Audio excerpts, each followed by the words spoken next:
छत्तीसगढ़ में और देश में भारतीय जनता पार्टी की सरकार है। वह पार्टी जिसे हिंदुओं और सनातन संस्कृति की सबसे बड़ी पैरोकार माना जाता है, जिसे सत्य सनातन की रक्षक और धर्म रक्षा की लहराती पताका के तौर पर पेश किया जाता है, जो गौ माता के भक्तों की टोली है।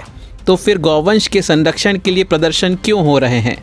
हाथ में तख्तियां लेकर पानी में आधा डूबकर जल सत्याग्रह कर रहे इन लोगों की मांगे सवाल पैदा करती हैं कि जिस राज्य में सरकार खुद गौ सेवा पर विश्वास करती हो, वहां गौ सेवकों को आंदोलन क्यों करना पड़ रहा है। राज्य की पूर्ववर्ती कांग्रेस सरकार की गौठान और गोबर खरीदी योजना भाजपा की सरकार आने के बाद बंद हुई तो दोबारा कोई नई शुरुआत नहीं दिखी। पहले विपक्ष ने सवाल उठाए, अब गौ सेवक आंदोलनरत हैं।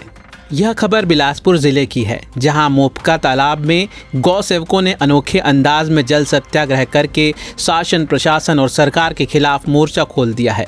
बीते 23 सालों से बीमार और एक्सीडेंटल गौवंश की सेवा में लगे कार्यकर्ताओं ने पानी में उतरकर 5 सूत्रीय मांगों को लेकर शांतिपूर्वक प्रदर्शन शुरू किया है। प्रदर्शनकारियों का आरोप है कि गौ माता के नाम पर तमाम सरकारें सत्ता में आती हैं, चाहे बीजेपी हो या फिर कांग्रेस, लेकिन उसके बाद गौ संरक्षण की बातें सिर्फ कागजों तक रह जाती हैं। बातें बड़ी बड़ी होती हैं, लेकिन योजनाओं को कोई अमली जामा नहीं पहना पाता।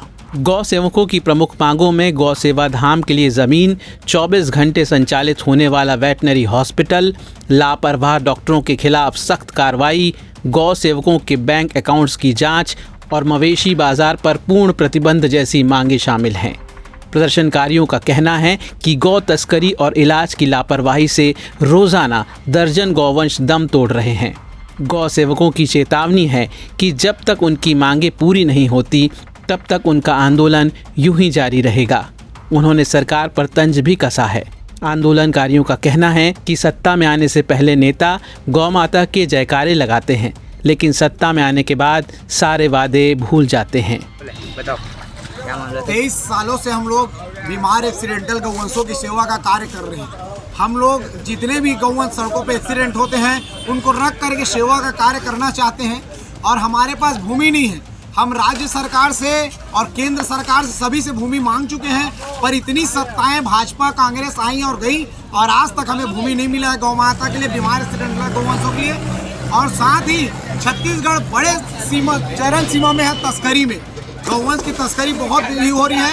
आवाज सड़कों पे गौवंश है और सरकारें आती हैं और चले जाती हैं। हर कोई गौ माता की जय बोल करके आता है, सत्ते पर गौवंशों के उत्थान के लिए आता है, पर जैसे ही सत्ते पर आके बैठते हैं, वैसे ही गौवंशों को भूल जाते हैं। और जो आज सड़कों पे गौवंश का दुर्दशा है, वो किसी से नहीं छुपा है। आज किसान भी गौवंशों को त्याग दिया, क्योंकि किसान को समर्थन मूल्य नहीं दे रहे हैं। गौ माता का समर्थन मूल्य मिलना चाहिए। जिस प्रकार मातारी वंदना दे रहे हैं, उसी प्रकार हम चाहते हैं गौ वंदना भी एक योजना निकाले और किसानों को प्रोत्साहित किया जाए गौवंश पालन के लिए। आज आंदोलन कर रहे हैं, क्या आंदोलन कर रहे हो? आज जल सत्याग्रह आंदोलन कर रहे हैं। सभी गौ सेवक बड़ी संख्या में हैं, और निरंतर हम लोग इसी प्रकार जब तक हमारी मांग पूरी नहीं होगी, हम आंदोलन के लिए बाध्य रहेंगे। बात पूरे छत्तीसगढ़ की है, पर प्रदर्शन क्योंकि बिलासपुर में हुआ, इसलिए बिलासपुर की ही बात करते हैं। बिलासपुर में सांसद भाजपा के हैं, विधायक भाजपा के हैं, सूबे के उप मुख्यमंत्री अरुण साव भी बिलासपुर से आते हैं। वह आम जनता के अगुआ नेता हैं, तो फिर ऐसी नौबत क्यों आन पड़ी है कि गौ सेवकों को इस तरह पानी में डूबकर अपनी बात सरकार तक पहुंचानी पड़ रही है। बहरहाल सवाल यह भी है कि यदि पिछली सरकार के कार्यकाल में गाय, गोबर और गौठान के नाम पर भ्रष्टाचार हुआ था, तो क्या ज़रूरी सुधार के साथ उसे दोबारा लागू नहीं किया जा सकता था? वैसे चर्चा तो इस बात की भी है कि छत्तीसगढ़ में गौठानों को बंद करके गौवंश संरक्षण के लिए सरकार नई योजना शुरू करने वाली है। गायों की देखरेख सुव्यवस्थित करने के लिए हर ब्लॉक में गौधाम बनाए जाएंगे, लेकिन यह कब तक होगा कोई नहीं जानता। Bureau report, CGNN news, Bilaspur.